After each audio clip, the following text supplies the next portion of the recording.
السلام علیکم میزان فکر کے معزز ناظرین۔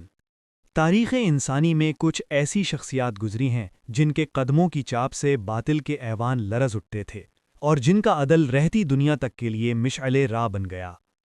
آج کی اس ویڈیو میں ہم تذکرہ کریں گے مراد رسول امیر المؤمنین حضرت عمر فاروق رضی اللہ عنہ کا، وہ عظیم جرنیل اور حکمران جن کے دور خلافت میں عدل و انصاف کی ایسی مثالیں قائم ہوئیں کہ فرشتے بھی رشک کرنے لگے، وہ جن کی ہیبت سے شیطان اپنا راستہ بدل لیتا تھا لیکن جن کا دل اللہ کے خوف اور رعایا کی محبت سے لبریز تھا۔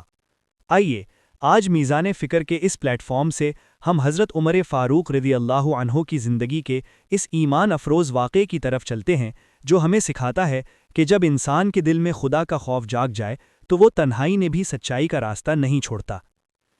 ایک مرتبہ امیر المؤمنین حضرت عمر رات کے وقت رعایا کے حالات جاننے کے لیے مدینہ کی گلیوں میں گشت کر رہے تھے۔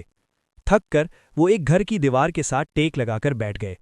اچانک انہیں اندر سے دو عورتوں کے بات کرنے کی آواز آئی۔ ماں اپنی بیٹی سے کہہ رہی تھی، بیٹی صبح ہونے والی ہے، جلدی کرو اور دودھ میں تھوڑا پانی ملا دو تاکہ مقدار زیادہ ہو جائے اور ہمیں کچھ زیادہ پیسے مل سکیں۔ بیٹی نے جواب دیا، امی کیا آپ کو معلوم نہیں کہ امیر المؤمنین حضرت عمر نے دودھ میں پانی ملانے سے منع کر رکھا ہے؟